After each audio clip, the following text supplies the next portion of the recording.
Bapa, Engkau sungguh Bapa yang setia bagi kami anak-anak-Mu. Kami bersyukur melalui Tuhan seperti Engkau, sehingga kami percaya apapun yang kami perlukan, apapun yang persoalan kami hadapi, kami percaya Engkau adalah Bapa yang setia, yang pasti menjawab, yang pasti memberikan jalan, memberikan kami kesembuhan, pemulihan dari segala apapun juga. Karena Engkaulah Tuhan yang setia. Bapak, biarlah pada hari ini kami boleh mendengar sebagian dari firman-Mu. Berikan kami roh untuk mengerti dan memahami. Sehingga setiap persoalan yang sedang kami hadapi, tantangan dalam apapun yang kami sedang hadapi, kami percaya Engkau pasti beri kami jalan keluar dan kemenangan di dalam nama Yesus. Terima kasih Bapak. Kami sambut firman-Mu dalam nama-Mu. Haleluya. Amin. Silakan duduk kembali. Shalom. Ya, terima kasih atas kesempatan yang diberikan oleh Pendeta Pak Johan. Dan kami bersyukur pada pagi hari ini kita akan bahas satu hal, yaitu penghalang doa. Kalau minggu lalu mungkin fokus doa, tapi sekarang ini kita bahas adalah penghalang doa. Kenapa? Kita lihat dalam ratapan 3 ayat 44 firman. Saya dapatkan sebuah firman yang menarik dalam ratapan ketika bangsa Israel sedang meratap dengan nasibnya. Bahwa dalam ratapan 3:44 dikatakan, Engkau menyelubungi dirimu dengan awan, sehingga doa tak dapat menembus. Ini satu-satunya firman yang menarik, saudara. Ya, ternyata doa itu bisa tidak menembus kepada Bapa di sorga, sehingga akibatnya ya tidak terjadi perubahan apapun yang sedang dihadapi oleh bangsa Israel. Dalam ratapan itu, walaupun mereka meratap-ratap istilahnya sampai begitu, ya doa mereka itu tidak sampai nembus. Saya yakin kita pernah mengalami hal yang sama. Mungkin sudah berdoa, mungkin juga doa puasa, sudah macam-macam. Tapi rasanya seperti doa tuh mantul gitu loh, nggak kejawab, ya nggak, bahkan mending nggak dijawab, nggak didengar sekalian ya di sini karena tidak ya terdengar, tidak didengar oleh Bapa kita di sorga. Sehingga mungkin banyak kejadian-kejadian kita lihat belakangan ini, yaitu tentang kasus bunuh diri, saudara. Bahkan terakhir kemarin ada siswi di Ciputra, loncat dari lantai 22, mati. Saya yakin dia punya persoalan. Ya, dia pasti punya persoalan. Mungkin dia juga sudah berdoa, ya. Tapi hasilnya mengecewakan. Ya, dia pikir ya sudah, dia bunuh diri. Karena kasus bunuh diri itu adalah kasus orang yang putus asa. Tapi Yesus memberikan pengharapan, amin. Dalam Yesus ada pengharapan. Nah, di sini kita melihat bahwa masalah doa, setiap orang pasti pernah berdoa. Ya, nggak mungkin. Paling sederhana ya doa makan barangkali. Ya kan, tapi untuk mendoakan orang, saya yakin setiap kita tuh selalu lebih mudah minta didoakan daripada mendoakan. Kekristenan tuh yang paling dahsyat itu sebenarnya doanya, saudara.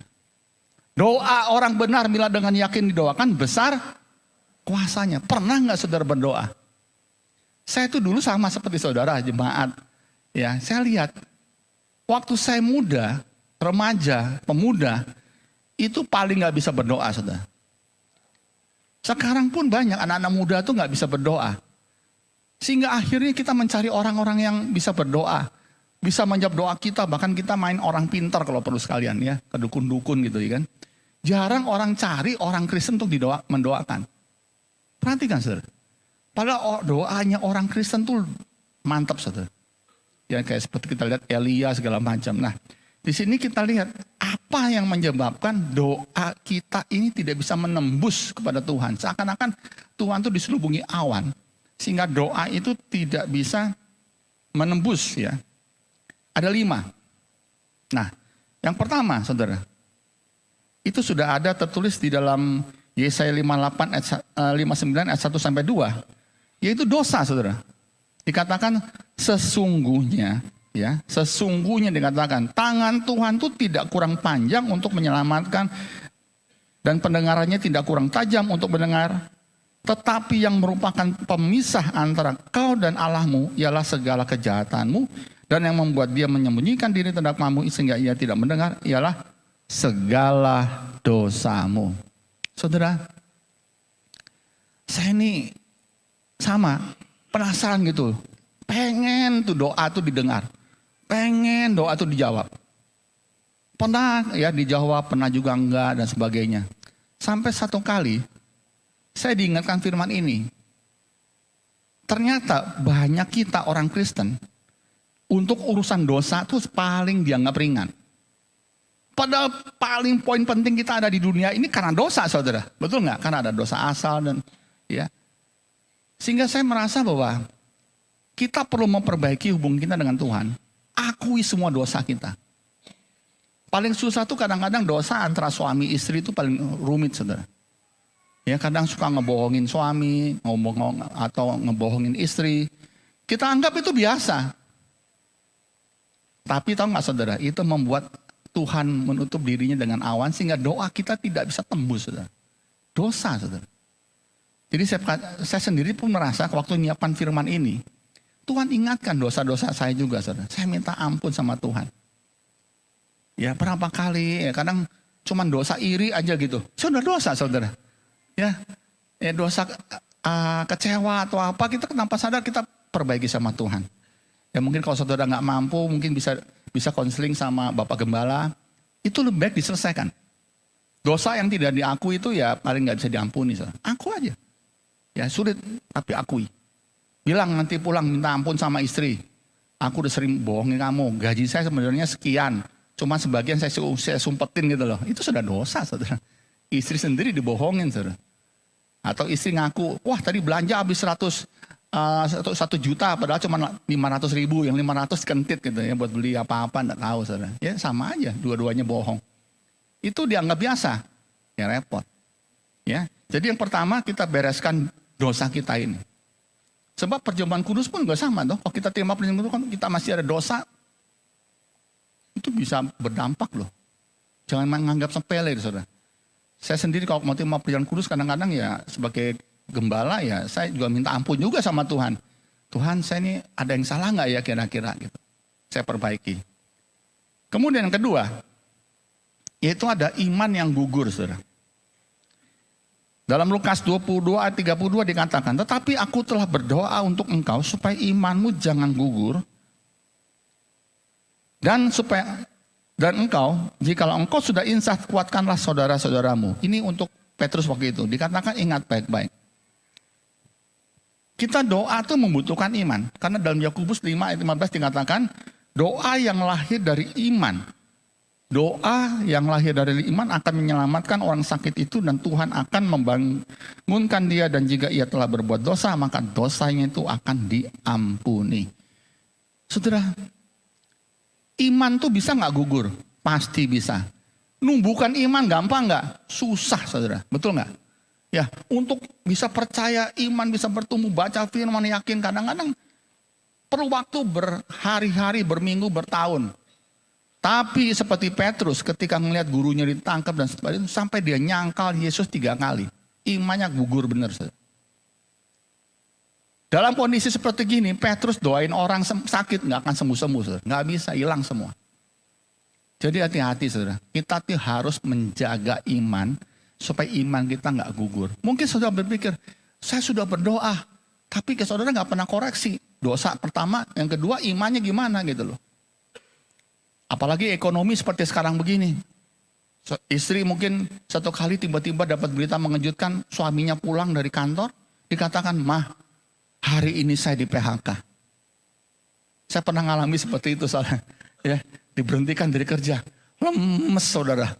Suruh doa apalagi. Nggak akan ada doa. Ngomel juga iya kali. Tuhan, kenapa begini? Saya baru sadar setelah saya jadi gembala sidang. Kalau saya nggak dipecat, saya akan dipensiunkan, sama aja nganggur, saudara. Tuhan mau ngambil yang terbaik. Ya, jadi Tuhan punya rencana. Ya, tahun 98 tuh istilahnya saya kena ikut PHK dah. Karena perusahaan lagi bangkrut, sudah punya utang $1 juta, dari utang cuma 2 miliar. Jadi 16 miliar, saudara.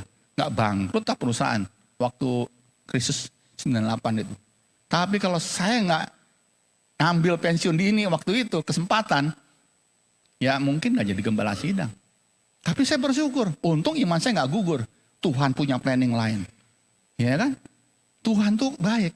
Nah, makanya saudara jangan sampai suaminya pulang bilang sudah di PHK, istri nangis, gerung-gerung, guling-guling, ini segala macam, wah imannya bar semua saudara. Tenang. Karena ada firman juga bilang, dengan tinggal tenang dan diam di situ terletak apa? Yang nyaut cuma sini, banyak yang sini kurang. Ya, penting saudara, ingat baik-baik. Iman supaya nggak gugur tuh tenang. Diam. Di PHK tenang. Ya, jangan nangis, jangan jerat-jerit saudara. Tenang. Lalu bersyukur sama Tuhan. Tuhan, Engkau punya rencana baik. Pasti ada. Jadi jaga sangat iman sampai gugur. Amin. Yang ketiga, penghalang ketiga adalah hati yang bimbang. Nah, dalam Yakobus 1 ayat 6-7 dikatakan bahwa hendaklah ia memintanya dalam iman dan sama sekali jangan bimbang. Sebab orang yang bimbang sama dengan gelombang laut yang diombang-ambingkan kemari oleh angin. Dan orang yang demikian janganlah mengira bahwa ia akan menerima sesuatu dari Tuhan. Tidak ada. Ada awan tertutup sudah. Kenapa? Tuhan tuh paling benci lihat orang bimbang. Anda datang ke tempat ini percaya ada pertolongan Tuhan. Sedang persoalan. Aminkan saudara. Jangan bimbang. Saya tuh barusan diingatkan Tuhan ya. Waktu ini juga. Saya pernah dinubuatkan Tante Lena waktu itu. Bahwa saya kan sebagai gembala sidang di gereja GBI Bojonegoro. Lalu ada satu kota lagi engkau akan gembalakan katanya. Bersama. Saya pikir-pikir gitu ya. Satu aja udah susah. Tambah lagi satu lagi, masa, wah gimana nih, usia kan saya udah hampir, udah 60-an tahun 2018 kalau nggak salah, membuatin. Akhirnya digenapi 2 tahun yang lalu, saya mengembalakan lagi di kota Kediri. Loh bener 2 kota. Nah kalau saya bilangnya ngaco, saya bilangin, nggak mungkin, masa umur segini, Tuhan mau tambahkan lagi dari mana gitu kan. Saya nggak bantah, saya tetap percaya, saya pegang. Terjadi saudara. Jangan bimbang saudara. Minta didoakan, sudah didoakan saudara sendiri bilang, nggak mungkin lah. Tuhan pasti buka jalan gini. Aminkan saja. Jangan goy, jangan bimbang. Bimbang itu adalah kebencian. Tuhan tuh paling benci orang bimbang. Coba saudara kalau punya istri kok tanya sama suami gitu. Suami jawabnya pelintat-pelintat tuh jengkel nggak? Pak, ini minggu mau kemana? Mau jalan-jalan nggak kita nih? Oh iya. Nanti besok tanya lagi, kemana Pak? Kurang tahu nih. Badan kurang enak gini. Iya enggak, iya. Orang bimbang juga jengkel. Apalagi saudara punya pegawai. Iya kan, juga bimbang gitu loh. Ragu-ragu. Bisa nggak kamu betulin plafon itu? Bisa. Loh kok belum dikerjakan? Waduh saya takut jatuh Bu. Wah gimana? Ketemu orang yang ngomongnya tidak konsisten. Jengkel nggak saudara? Demikian juga dengan doa. Kalau percaya, apapun keadaannya, jangan goyah, jangan bimbang. Percaya saja, udah selesai. Pasti digenapi. Amin. Yang keempat, motivasi yang salah saudara. Motivasi orang itu dikatakan dalam Yakobus 4 ayat 3. Atau kamu berdoa juga, tapi kamu tidak menerima apa-apa. Karena apa? Salah berdoa saudara. Kok bisa salah? Iya, sebab yang kamu minta itu hendak kamu habiskan untuk memuaskan hawa nafsumu. Coba, ada nggak orang doa dengan motivasi seperti ini? Hawa nafsu, ada nggak? Lihat tetangga, wah enak dia punya mobil baru. Tuhan aku juga pengen punya mobil baru. Ya kan? Selalu doanya untuk aku. Aku mau lebih kaya daripada tetangga sebelah. Aku mau lebih bagus lebih kaya dari saudara saya. Saya mau menjadi orang yang terkaya di dunia kalau bisa gitu. Itu doa model kayak gini. Ya itu namanya doa hawa nafsu saudara. Gak pernah di Tuhan gubris. Coba doakan orang lain. Belajar doakan. Istri, suami saling bergandengan tangan berdoa untuk keluarga yang belum terima Yesus. Nah itu doa-doa yang Tuhan inginkan. Ya kan? Bukan doa minta untuk diri pribadi. Karena Tuhan bilang kasihlah sama manusia seperti engkau mengasihi dirimu sendiri. Doakan. Bahkan suami istri yang bahkan yang dimaki suaminya harus doain suaminya. Loh kok begitu kan? Ya gitu, nanti ada berikutnya. Jadi sekali lagi, motivasi itu penting. Coba ya, saudara punya adik datang. Anggaplah dia bilang, "Kak, kok saya minta duit." Dia apa? Mau beli mobil katanya. Kasih nggak? Nah kan udah punya itu motor. Enggak, aku nggak mau motor, mau naik mobil katanya. Bayangin udah nggak punya duit, minta duit untuk hawa nafsu dia. Mau naik mobil, mau gagah-gagahan gitu. Saya yakin aja dengan orang kita, walaupun dia adik kita, minta seperti itu, nggak mungkin kita kasih. Betul nggak? Itu permintaanmu hanya buat hawa nafsu. Tapi kalau mungkin ada yang bilang, "Kok saya pinjam duit kok. Kenapa? Anak saya sakit. Ya butuh untuk bantuan untuk ini. Lain cerita saudara. Ya kan? Untuk keperluan penyembuhan, obat dan sebagainya. Tapi kalau saya mau minta duit untuk mobil, nggak mungkin dikasih. Saya minta baju baru. Nah, orang lu tahu nggak punya duit, doa minta yang untuk dirinya sendiri terus. Nggak ada minta untuk orang lain, untuk sesamanya. Jadi motivasi ini loh. Ya. Kamu berdoa tapi kamu tidak menerima apa. Kamu salah berdoa. Koreksi mulai sekarang. Ya, coba selidiki. Doa yang tidak dikatakan tidak menerima apa-apa itu apa? Buang tuh doa-doa seperti itu. Nggak ada guna, saudara. Kita nih ya, Tuhan memang membutuhkan supaya kita bisa berdoa. Tapi berdoa yang bukan seperti ini. Yang untuk kepentingan hawa nafsu. Tuhan, aku mau naik pangkat. Kalau bisa saya mau jadi presiden Republik Indonesia gitu. Astaga, ya kan? Itu permintaan yang nggak ada. Yesus kalau doa kan selalu begitu. Nggak pernah dia bilang minta jabatan, minta jadi dewan agama apa enggak.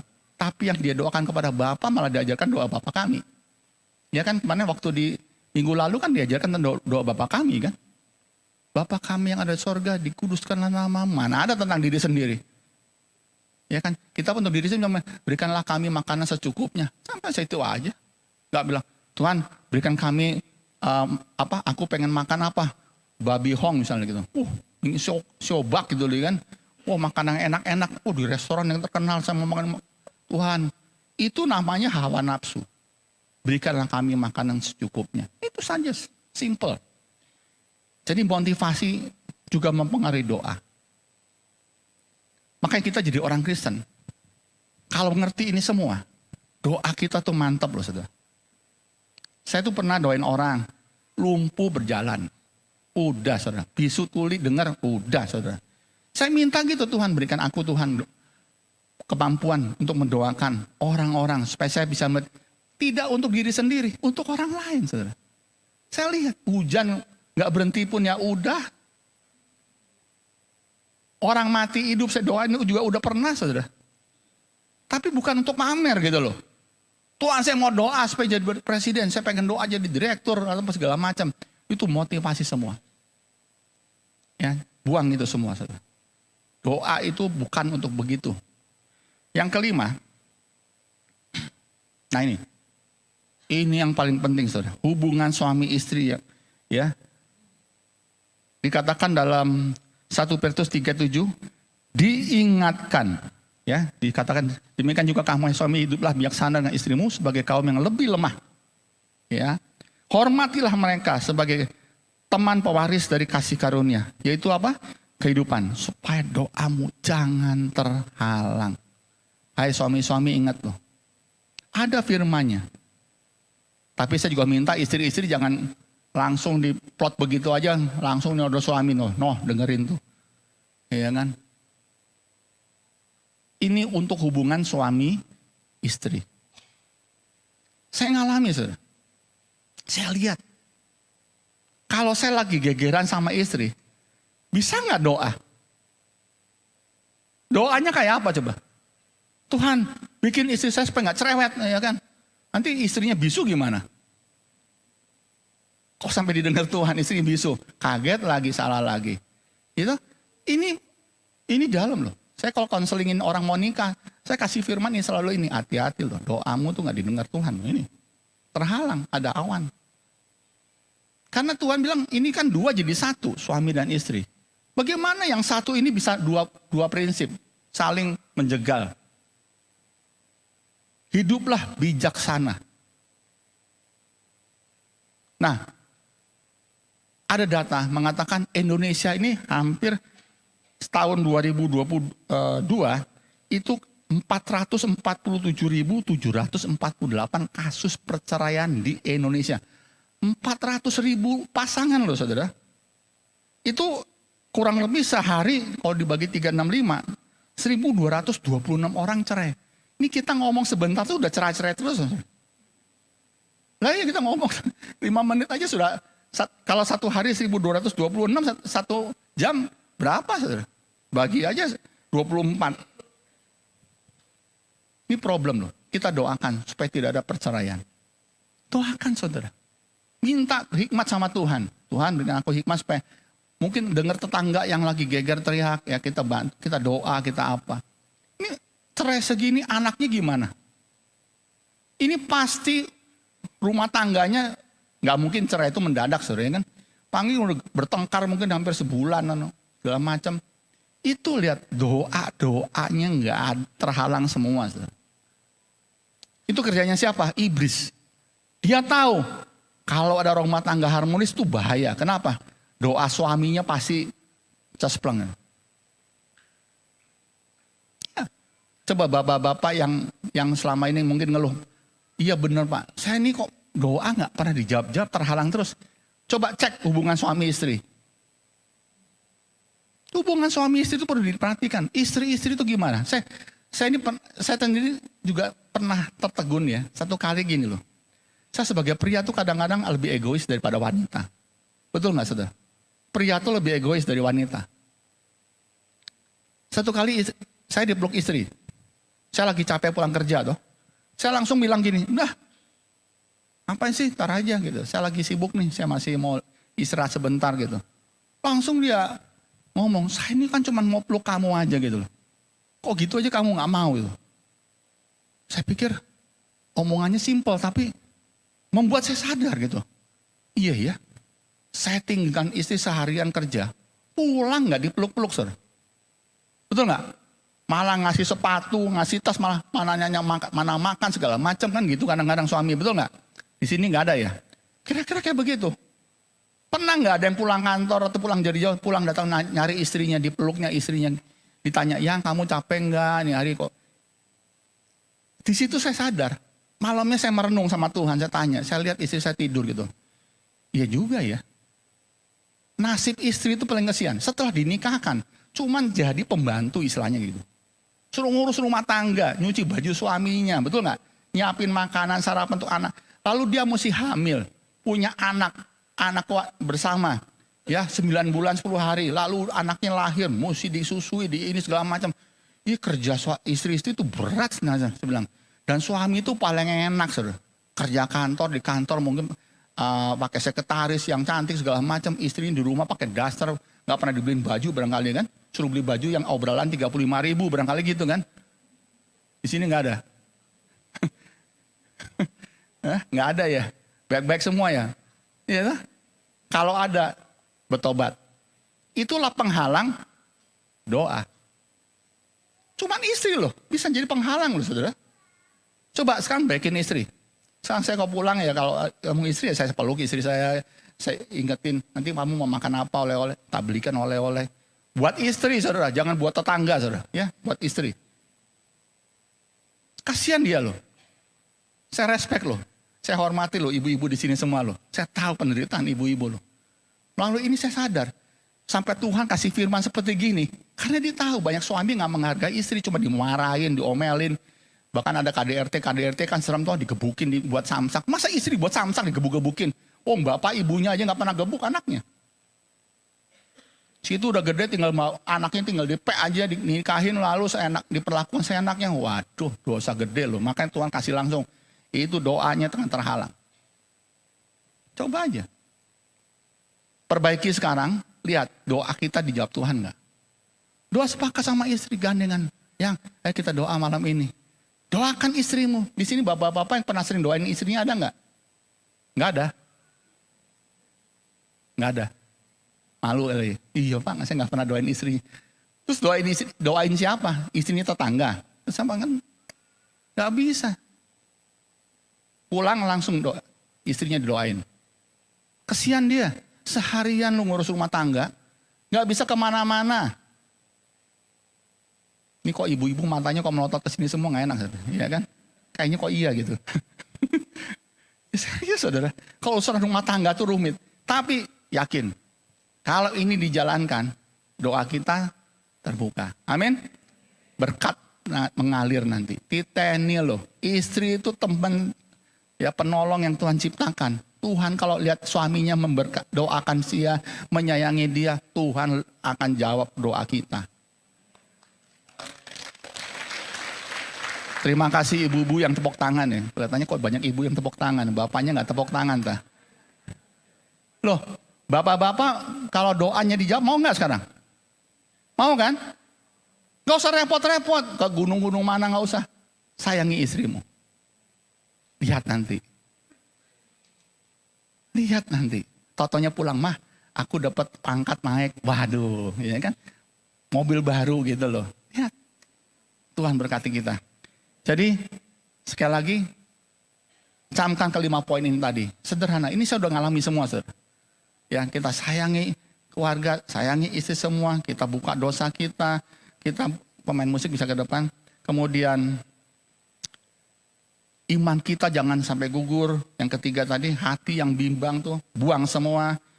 Ya, motivasi jangan salah. Dan terakhir, hubungan suami istri. Itu membuat kita betul-betul merasakan Tuhan membuka, mensibak awannya, dan doanya kita langsung menembus kepada Bapa di sorga.